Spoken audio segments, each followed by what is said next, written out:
Aquí con nosotros se encuentra el ministro de la Suprema Corte de Justicia de la Nación, Javier Lainez Potisek. Nos vimos hace una semana más o menos, ministro, y entonces yo le preguntaba cómo estaba, me decía que mal. ¿Cómo está ahora? Pues continúo mal, sigo mal. ¿Peor? Peor, sí, peor, efectivamente, después de la resolución de antier, ¿no? Antier, en la Suprema Corte. ¿Sí? Bueno, pues les faltó un voto, el de el ministro Alberto Pérez Dayán. ¿Ha podido hablar con él después de esto? Ayer lo vi, pero digamos fue en el marco tuvimos sesión de sala. Y acuérdate que yo estoy en la segunda sala que él preside en este momento. En esa sala está él como presidente, está la ministra Lenia, la ministra Yasmín Esquivel, Luis María Aguilar y yo. Entonces, sesionamos ayer, vimos los asuntos que nos toca ver los miércoles. Hoy se van a ver de nuevo. Pleno. En el pleno, hoy después de la decisión de no invalidar la reforma judicial. Es correcto. Hoy nos vamos a ver en pleno. Ustedes, ministro, perdóname que entre a ese círculo. Ustedes son amigos, normalmente van y comen, se toman un café. Es decir, ¿han platicado de esto fuera de la Suprema Corte? ¿Platicaron de esto, de esta decisión de Pérez Dayán? Fíjate que no, en realidad no, Azucena, será porque es muy reciente, pero no hemos tenido oportunidad, o sea, hoy es jueves. Pero antes de decir, bueno, vamos a platicar, ¿qué está pasando? Es decir, ¿les sorprendió la postura de Pérez Dayán? ¿Habían quedado en otra cosa? ¿Había intuido otra cosa? Sí, no, bueno, yo creo que sí sorprendió, o nos sorprendió a muchos porque no sabíamos exactamente, digamos, no sabíamos que esa sería su postura, ¿sí? No hubo desde ese punto de vista yo creo que sí fue una sorpresa para ¿Ustedes pensaban muchos. que él iba a ser parte del bloque de los 8? Sí, definitivamente. Sí lo pensábamos, efectivamente, ¿no? Cuando él adelanta ya su posición del voto en una de sus intervenciones, luego se van a receso, cuando la ministra presidenta dice, vamos a ver si son 6 u 8 la mayoría. Esa fue una discusión que usted también me planteó la vez anterior. Cuando están en ese momento, ¿no le dicen a Pérez Dayán, ¿qué pasó? ¿Qué pasa? ¿A dónde vas? No. ¿No? No, porque cada quien, la verdad, cada quien se retiró a sus oficinas. O sea, no lo hicieron en conjunto. Cada quien se fue a reflexionar. Sí, exactamente, a reflexionar. Y en realidad lo que hicimos mucho es ir a revisar cuál habían sido nuestras posiciones respecto a los 6 u 8 votos, ¿sí? Quienes ya se habían expresado, quienes no se habían expresado, un poco, digamos, ver qué esperábamos de la votación siguiente, ¿no? Entonces, eso es lo que hicimos en ese O sea, no fueron todos receso. A conversar, a discutir, no. Cada quien se fue a su oficina, regresó cada quien al pleno y no tuvieron oportunidad de decirle a Pérez Dayán, ¿a dónde vas? ¿Qué estás haciendo? No, pero máxime que en ese momento del receso ya había habido su pronunciamiento, ya se había pronunciado, ya lo único que quedaba era decidir si eran 6 o eran 8 votos, ¿no? Él tenía un pronunciamiento de 8 en asuntos previos, como te lo había comentado la pasada, o sea, cuando nos vimos, era un punto que estaba pendiente, ¿no? Por cómo estaba más redactada la reforma. Si ahora ya eran 8 votos o 6 votos, ¿no? Que configuraban la mayoría. Por ejemplo, yo no me había pronunciado, que fue lo que dije al final en mi voto, pero ya había, o sea, Pardo había sido muy claro que eran 8, Luis María también, la ministra presidenta 6, Alfredo Gutiérrez 6, o sea, eso es lo que revisamos en ese lapso, exactamente, para no entrar, lógicamente, después del receso y verse o llevarnos sorpresas exactamente un poco desagradables, exactamente, ¿no? Después de que se había roto el bloque de los pero 8 ya a la votos. hora de ese receso él ya había manifestado su posición. Y recuerda que antes del receso, la ministra presidenta preguntó a ese bloque si una vez que decidieron que no procedían las reformas constitucionales, revisar por la Corte las reformas constitucionales, si la posición era, que ahí tienes la opción como ministro, el decir, bueno, yo voto en contra de la procedencia, yo digo que no, vamos a ponernos, ¿no? Yo digo que no es procedente que revisemos, pero luego tienes la posibilidad de decir, bueno, pero ya obligado por la mayoría, en fondo votaré, claro, ¿no? Y la pregunta fue muy pertinente, porque si no hubiésemos estado horas o días, sin exagerar, ¿sí?, viendo el fondo cuando era evidente que no se iban a lograr los ocho votos. Por eso fue muy pertinente. Eso todo fue surgiendo en ese momento y ella hizo la pregunta de, a ver, quienes ya se pronunciaron porque no procede esta acción de inconstitucionalidad, si en el fondo van a optar obligados por la mayoría, o van a sostener que no procede. Exacto. Entonces, en realidad ya es ahora no.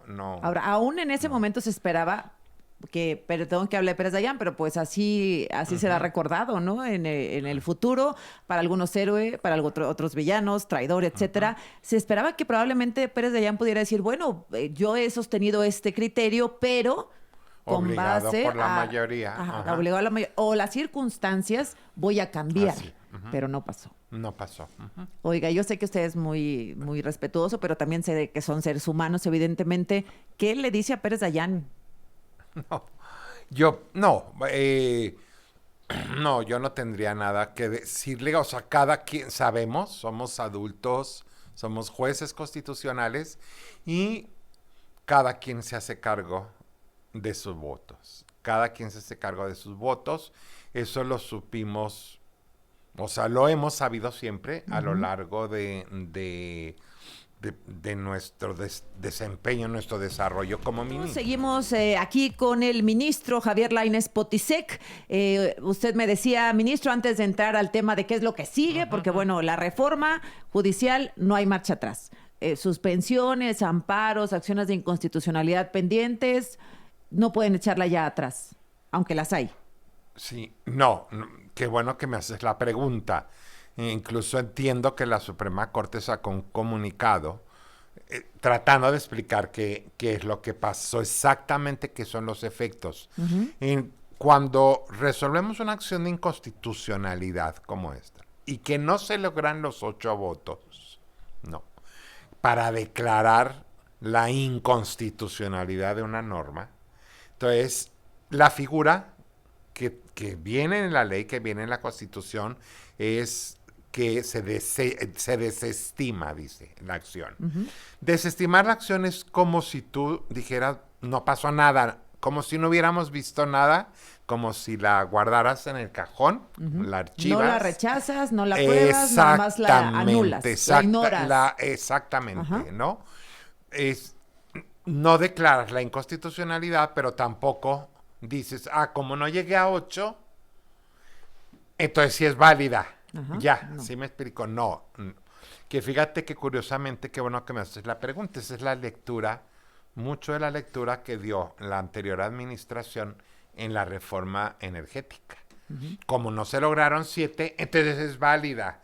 Y por eso después, cuando en amparo, recordarás, en juicio de amparo, en segunda sala, yo estuve impedido en ese asunto, pero concedió un amparo, hubo todo un escándalo. Dijeron, pero ¿cómo? Si esa norma ya era... nunca fue válida. Al contrario, exacto, hay 7 en contra. ¿Sí me explico? Sí. Bueno, aquí pasa igual.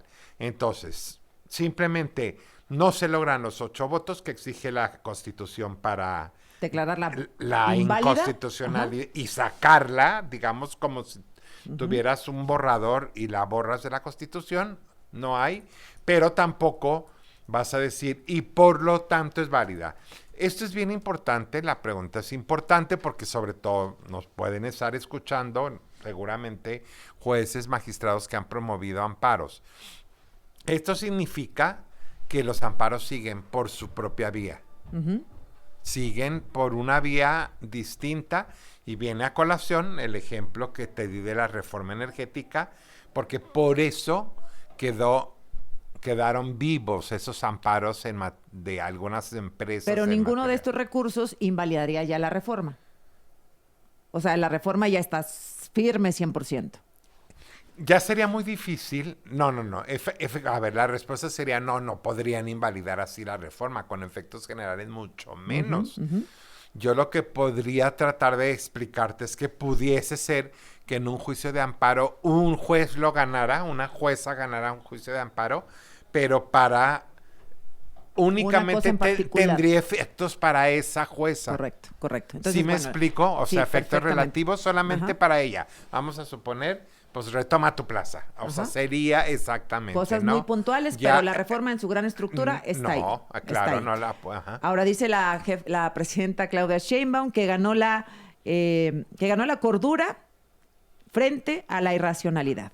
Pues ya sabemos para la presidenta quiénes son los que tienen cordura, Así ¿no? es. Dayan, Lenia Batres, Yasmín Esquivel, Loretta Ortiz. Y los irracionales, pues serían los otros 7, entre ellos usted, ministro. Bueno, como lo dije durante ese debate, que insisto, no llegamos a fondo, pero fue interesante en cuanto a que conozcamos la postura de cada quien. Si puede o no reformarse la Constitución. Yo lo dije ahí. La pregunta que hay detrás, o sea, la pregunta que realmente es importante es, ¿se le va a reconocer a un órgano del Estado, que es el órgano reformador, un poder ilimitado? Sí. Eso es lo que nos tenemos que contestar. Y la respuesta fue sí. Y la respuesta en la fue Suprema sí. Corte. Exactamente, digamos, para 4 de los 11 fue sí, ¿no? Entonces, lo hice y pues yo volvería a preguntar, ¿eso significa entonces que, no sé, demos ejemplos, si un día esa mayoría abrumadora y legítima, yo no tengo nada que decir sobre eso, decidiera que México va a ser un estado confesional y no laico, ¿no? Con preeminencia de una religión. No hay órgano que pueda hacer nada. Por eso es muy decepcionante esa posición. O sea, cuando tenemos países, ya olvídate de los ejemplos que venían en el proyecto, como Alemania, como la India, ¿no? Que digamos han sido muy de vanguardia en este punto. Pero pues tenemos ejemplos de Colombia, y a Colombia la siguieron Perú y Belice, con otros problemas muy similares, digamos, de corresponde o no a un tribunal constitucional poner un límite a las reformas a la Constitución. Y sí es decepcionante, porque la Corte Mexicana, que había sido modelo a seguir en Latinoamérica sobre todo en materia de derechos humanos, hubo sentencias premiadas incluso en Latinoamérica por esta defensa de derechos humanos, pues sea una corte que hoy bloquee en todo caso, porque habemos 7 que dijimos que sí, pero que de todas maneras... Pero ya en los próximos meses se van a reducir a 6. Porque exactamente. Hay una vacante, entonces, etcétera. No solo es decepcionante, sino es preocupante, lógicamente, ¿no? Tú me podrás decir, bueno, pero nunca va a pasar que se les ocurra. No sé. Pero no sé, sí. Pero ¿por qué no pena de muerte para los delincuentes? Ha habido partidos que lo han propuesto. El Partido Verde, ¿no? Claro, bueno, fue campaña. Pero imagínense que, yo no sé si en esta administración, no lo sé, pero imagínense que llegue un Donald Trump, ¿no? Así diciendo, vamos a arrasar con todos los migrantes y los vamos a deportar masivamente y los vamos a encerrar y tal, y criminalizar a las mujeres. Bueno, ese es el riesgo, no en el presente. El riesgo es que no estamos viendo a futuro. Pero lo hecho está, ministro. Veremos qué pasa en los próximos años. Por lo pronto, ¿qué sigue para la Corte? O sea, ¿qué va a hacer ahora la Corte? ¿Testimonial? ¿Qué va a hacer la Corte ahora? No, bueno, todavía... tanto en lo individual como podemos hacerlo en grupo, están las instancias internacionales, ¿sí? Esto no sé, no lo hemos hablado. Eso, insisto, lo puedes hacer en lo individual, o sea, tomar La nuestra JUFED decisión. dijo que iba a organismos No, internacionales. es que ellos ya están. Ajá. Ellos presentaron ya su denuncia ante se presenta primero ante la Comisión Interamericana, que es como un paso previo a la Corte Interamericana, ¿no? La comisión que está en Washington. Incluso entiendo que la semana que entra se ha reportado en los medios, tienen una audiencia ya. Y me platicaban los jueces, las juezas, que lograron 1,100 jueces y magistrados, o sea, firmar la demanda ante la Corte Interamericana. Que puede tardar Entonces, años. yo no sé si podrá tardar años, pues sí, Ajá. pero creo que no deja de ser importante porque, bueno, pues así tardó el caso Radilla, ¿no? Y así se tardó Campo Algodonero, y así se tardó prisión preventiva oficiosa, pero ya tenemos sentencia en contra. ¿Alcanzaremos a verlo, ministro, a ver de nuevo un equilibrio de poderes? Ay, la verdad no lo sé. No sé si me toque a mí ver ese reequilibrio, ¿no? Porque efectivamente, como lo hemos dicho tantas veces, pues esta reforma lo que rompe mucho es ese equilibrio, ¿no? Yo espero, están esas instancias internacionales, insisto, no, los actuales miembros de la Corte tenemos esa vía y todavía estamos en tiempo, por si, sobre todo una vez que ya agotamos todos los caminos en México, pues entonces... ¿Puede ser individual o pueden ir los 7? Sí, me puedes hacer una demanda, como insisto, ellos nos llevan ahí delantera, los jueces magistrados la presentaron desde hace tiempo. ¿Usted en lo personal lo va a hacer? No sé, no sé, lo estoy pensando. Yo, o sea, a mí me gustaría, porque finalmente tarde lo que se tarde, sí, bueno, si un día se condena al Estado mexicano, sí, claro. Pues por algo hay que empezar. Por algo hay que empezar y para... A reconstruir.